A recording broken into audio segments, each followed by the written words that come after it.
Okay, what's this? Mamdani's still on his shit? 4 years ago, Andrew Cuomo resigned in disgrace, and you probably know why. The governor's office kept the nursing home death data secret. Cuomo aggressively groped an aide. Inappropriately touched a female state trooper. Use of state resources for a COVID-19 memoir. Less well known is what he spent the last 4 years doing, besides getting trounced in the Democratic primary. In 2022, Cuomo started Innovation Strategies LLC to represent individuals and corporations in a variety of matters. Definitely not vague. Last year, it raked in more than $500,000. Who paid for Cuomo's services? He refuses to say. But what journalists have been able to piece together is troubling. In April, Bloomberg revealed that Cuomo advised a cryptocurrency exchange based in the Seychelles as it faced federal investigations. Then in May, Politico reported that Cuomo failed to disclose $2.6 million in stock options to the New York City Conflicts of Interest Board. His excuse? The stocks were technically owned by Innovation Strategies LLC, of which he's the sole proprietor.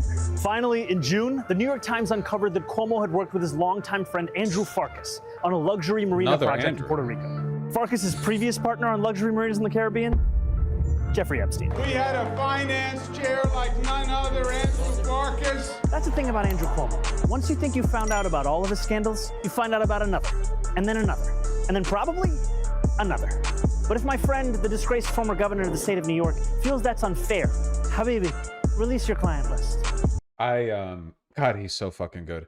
I think that this is being done in response to a move that Cuomo made recently. At some point, so Eric Adams and Sliwa have no chance whatsoever against Mamdani in the general. Likely Cuomo doesn't either, but Cuomo has the best shot, you know? Somebody tased Cuomo recently and got him to start actually using Twitter and campaigning. I don't know how exactly they got him to do that because he clearly doesn't like doing this. Somewhere last night in New York City, a single mother and her children slept at a homeless shelter because you, Assemblyman Mamdani, are occupying her rent-controlled apartment. So basically, Cuomo, the extremely wealthy financier / like legacy governor, is arguing that Mamdani is generationally wealthy because he has a household income of over $200,000 in New York City. No matter which way you cut it, Zohran Mamdani is a rich person. You are actually very rich. And they live in a rent-controlled apartment for which they pay $2,300 a month, which a homeless woman would otherwise be able to afford. So that's the angle he's taken. 44K likes on that one, too. Presumably just people who are anti-Mamdani no matter what. If you believe the mayor of New York City should not steal from the poor, donate now. Yeah. Or bots? Nah, a lot of people just hate Mamdani. Anyway, he followed up with this. He said he's proposing Zohran's Law, a law that will keep the rich out of New York's affordable housing. Zohran Mamdani, you say freeze the rent, but for who? Rich people like you? Hardworking working-class New Yorkers are being pushed from their neighborhoods. Under Zohran's law, landlords can no longer rent vacant, rent-controlled units to the wealthy. So, essentially, and this is insane, this is maybe like the worst housing policy I've ever heard. Cuomo, who, by the way, wants to raise the rent at rent-controlled apartments, Cuomo wants to make it so that you can only use one of those rent-controlled apartments if you make little enough money that it would be difficult for you to pay rent, but enough money to meet the requirements. So the only people who could access the millions of rent-controlled apartments would be people who occupy in the exact financial niche where they have enough money to meet the requirement, but not enough money that they could comfortably live there. It's like a maximize suffering law. It's incomprehensible. It's a law literally constructed to evict Mamdani out of his house. They are so fucking evil. Rent-stabilized units, when they're vacant, should only be rented to people who need affordable housing, not people like... Again, it's $2,300 a month. Zohran Mamdani. You don't need to be renting rent-stabilized units to wealthy people. Otherwise, what you're doing is you're abusing the system. I'm going to propose not rent... Is it good messaging by him, though? No, not really. Like, his father was the governor. He is wealthy. He's Epstein affiliated. He doesn't even live in New York City. He kicked his daughter out of her $8,000 a month apartment in order to technically live there to run for mayor. And his argument is that Mamdani is the generationally wealthy one. It's, if anything, it seems like an argument motivated entirely by spite. You know what it feels like? It feels like internet blood sports to me. It's not politically effective. It's not going to win any votes. It's the epitome of that disingenuous bad faith. Well, you claim to be a socialist, but I noticed that you don't live in a monastery and haven't donated the clothes off your back. Like, the combined family income in Mamdani's household, around 200,000, that ain't that much in New York City. Sorry, I understand that in some parts of America that's quite a bit of money, but in New York City, it's really just not that much.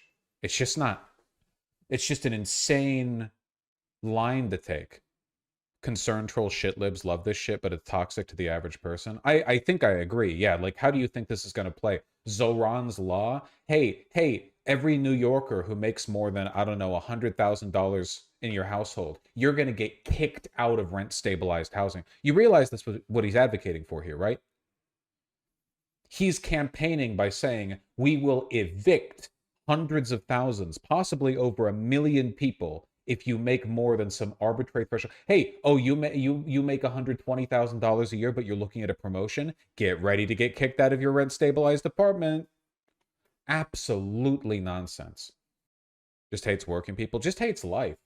It's honestly such a bad line, it makes me wonder if he's not doing it out of spite to the people who are probing him to continue running.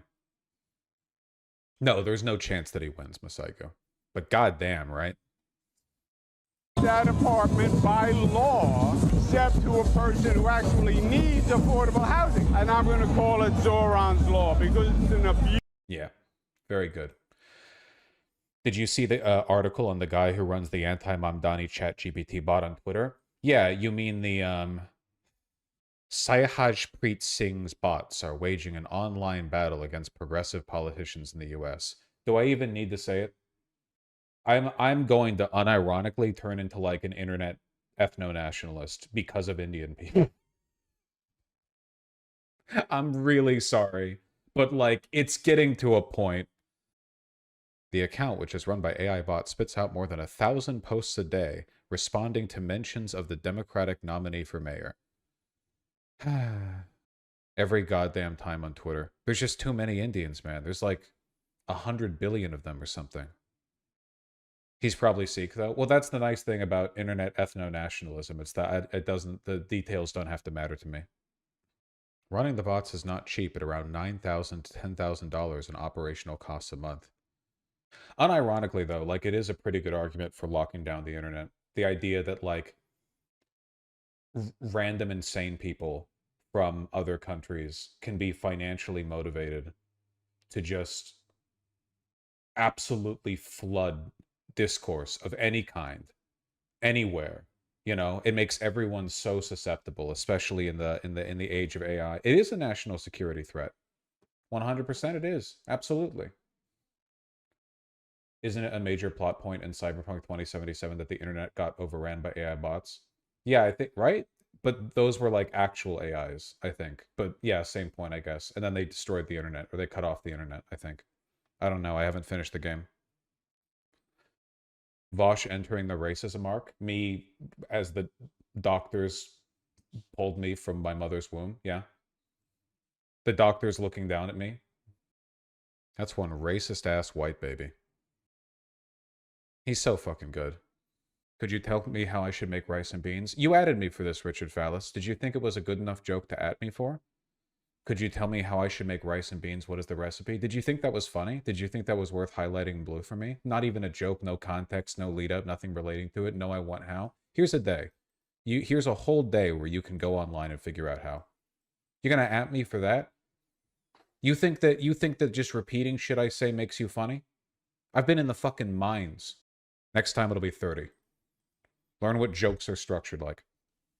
Oh, we cranky today? You have no idea how difficult it is to be subjected to the reference-based humor of an earnest audience who tags you for the worst bits. You have no idea. I don't think that chatter was joking. I think they're that autistic. Doesn't matter. Do you think I give a shit? You have to be sandblasted clean. You have to be purified. Only through it's an autism thing, you know. You have to be subjected to the scrutiny that allows you to grow. I would know. This is an anti-autism stream. It is an anti-autism stream. We hate autistic people here. That's right. Yeah, you know it. Also, if it's actually an autism thing, what exactly, like, apropos of what? We're talking about Mamdani and Cuomo, someone like earnestly now asking what's a recipe for rice and beans. What the fuck are you talking about? No. I don't think it's earnest. I think that what it is a lack of respect. A lot of people, you know, you don't care about contributing to the stream discourse. You don't care about building knowledge or being entertaining or funny. You abuse the privilege of being on screen. Instead, you think, here's my opportunity to take up a neuron or two, to force him to process the text that I will subject him to on screen. It doesn't matter if it's funny, pertinent, you know, like I'm going to engage with it in that context. Like, oh yeah, well, let's take a pause from the political content to talk about the rice and beans recipe. No lead up to it at all. I think it's disrespect. And I've been on the internet long enough to know how you people feel about me. You think the contempt is one way? I know you're all throwing peanuts from the goddamn gallery, okay? I know how this works. Whenever the streamer it lashes back out, people are like, everyone's been treating you so nicely. I know you're prodding me through the goddamn bars of the cage. All right? I know you all think you're matadors with your goddamn red cloaks trying to taunt me into charging at you. I know how you think about me. And then you get uppity about it afterwards. The audacity. How could he get angry after that? I see right through you.